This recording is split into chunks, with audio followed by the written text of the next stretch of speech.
Hello my friends, there is one more provocation today from Russia against NATO countries. Russia launched their fighter jets close to Tallinn, capital city of Estonia. Well, fighter jets were not flying over the city itself, but they were in Estonian airspace over the Gulf of Finland and very close to one of the gas or oil platforms located in this place. This platform belongs to the Polish company. Fighter jets violated NATO airspace and stayed there for a long 12 minutes. Those kind of the fighter jets, this is MiG-31. Some sources say that there were 3 of the airplanes and different sources say 2. MiG-31 is a really fast airplane and it may carry Kinjal hypersonic missiles, so it's the launching platform. They regularly send those missiles to Ukraine. Yeah, multiple of the reports confirmed that Estonian airspace violated by Russian jets on Friday. Moreover, Estonia now calls for Article 4 to be implemented, which means consultations with other NATO allies. Similar stuff that happened in Poland 10 days ago. Well, Swedes report that they launched Gripen fighters to intercept Russian MiG-31 fighters over Baltic Sea. Well, intercepted means that they monitored their flight paths, that's it. So even the violation of NATO airspace doesn't count as an imminent threat. So no one even says that it could happen as with the Russian military jet that was shot down over Turkey. It happened in 2017, but you see that Russian jet violated Turkish airspace just a little. And it was enough for Turkey to react. But now many of the MiG-31s flying for 12 minutes, come on, no reaction. By the way, it looks like, at least on this map, that jet was hit over Syria, not over Turkey. Nevertheless, Turkey did it, and the outcome? What's the outcome? There was no any war between NATO and Russia, even though Turkey is a part of NATO. And Russia and Turkey are pretty much okay with each other, I would say. Yeah, they trade, everything is normal. Yeah, Turkey partially supports Ukraine, but just partially, not as Europe. So would it be a war if those jets were shot down? I don't think so, because for Putin it doesn't really matter. He might create this casus belli from any sort of the thing, like provocation, like he did in Ukraine. History showed us there were some of the provocations from the Russian side. Then they burned down some of the UAZik car and the abandoned building in the forest, saying that it's the FSB office, and they started this war against Ukraine. There was no actually casus belli for that thing. So it doesn't matter here if Putin decides he will attack. Moreover, the weak reaction from NATO will encourage Russia to act aggressively. Well, Russia has already started to behave like that. At first there were single drones violating NATO airspace, as Russia says, by accident, and there was no reaction by NATO. Then here you go, 20 drones to Poland. NATO again says that it's the provocation and not an attack. Plus Donald Trump say that it could be just a mistake. So if it is like that, Russians say, here you go with fighter jets.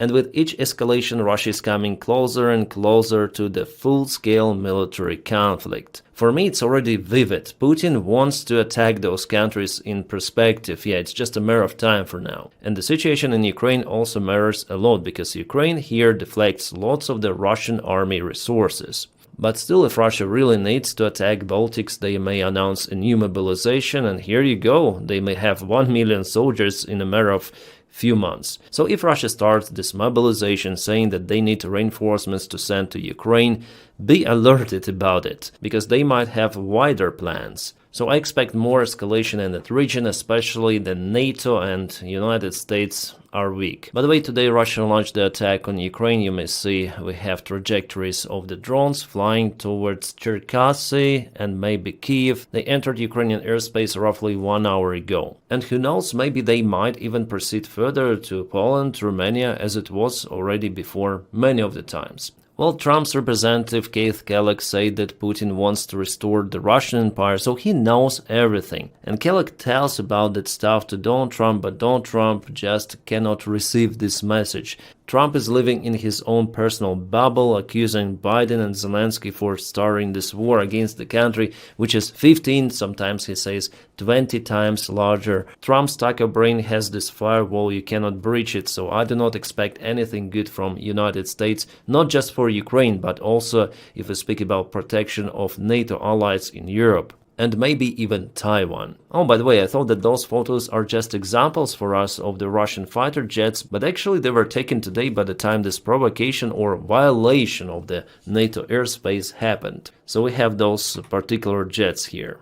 Well, Donald Trump today was asked about the situation with the Russian fighter jets that violated the airspace of NATO. Let's check out this answer.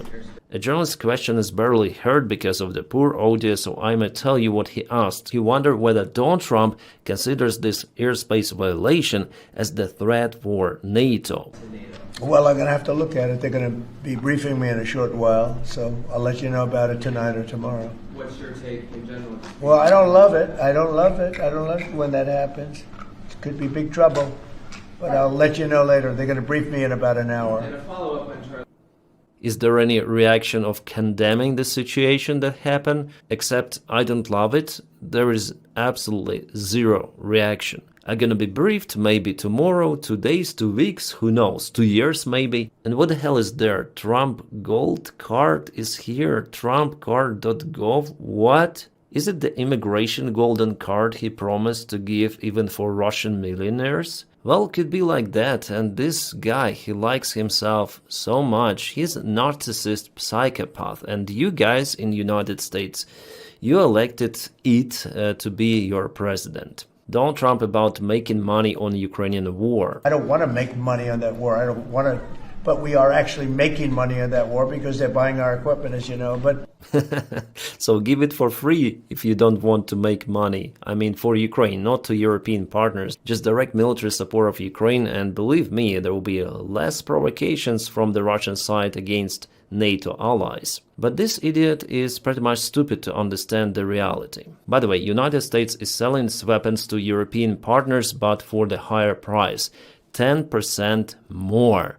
As an excuse, they tell about the transportation cost, but it's the totally separate thing. Because transportation fees are well known, they're regulated, they're out there, visible, transparent, and plus conducted mostly by private companies, who might show how much money they spent, but no, Europeans pay 10% more because it's about Ukraine, you know, after all. We need to earn those money on war. And the Ukraine launches some of the drones on territory of Russia. It's gonna be interesting night for Russians. Probably we'll have more news in the morning about the Ukrainian drone strike. Great news we have. European Commission agreed to apply 19 sanctions package on Russia. Well, in this package, Europe also will look to target some of the companies of China and India that continue their operation with the Russian fossil fuels. So officially, Europe already might show to Donald Trump, we apply the sanctions as you wish on China, on India, and the European Union plans to cut the Russian oil supplies entirely. Just Slovakia and Hungary is against this step. By the way, Trump's friends, so Trump, come on, do something, you know, we are acting and you're just promising 2 weeks, 50 days, 10 days. But after all, Trump tackles every freaking time because his demands to European Union countries to apply tariffs on China, India, to stop purchasing Russian fossil fuels, those demands are for nothing. It is just an excuse for Donald Trump to not implement his own sanctions and not to support Ukraine directly. And I do not expect Donald Trump to change. Alright, a Kremlin spokesman Peskov mentioned today that Putin and Trump are working together in achieve long-term peace in Ukraine, but the European Union is against it. They are doing everything for this war to continue, so there are some sort of the warmongers, or how to call those, in the Russian eyes, obviously. So here we see the statements from Russia again and again that Trump is our friend, we're gonna work with Trump, but basically they're using Donny for their own needs to achieve result in Ukraine. Trump is the diplomatic weapon of Russia. Well guys, later I'm gonna film the Frontlines review because I'm still waiting for the military map update and more information coming from the front lines. My separate thanks for Patreon supporters and also for members of my YouTube channel. Guys, thank you so much for motivating me to continue my job. You're awesome. And I wish you all a peaceful sky wherever you are and have a great time.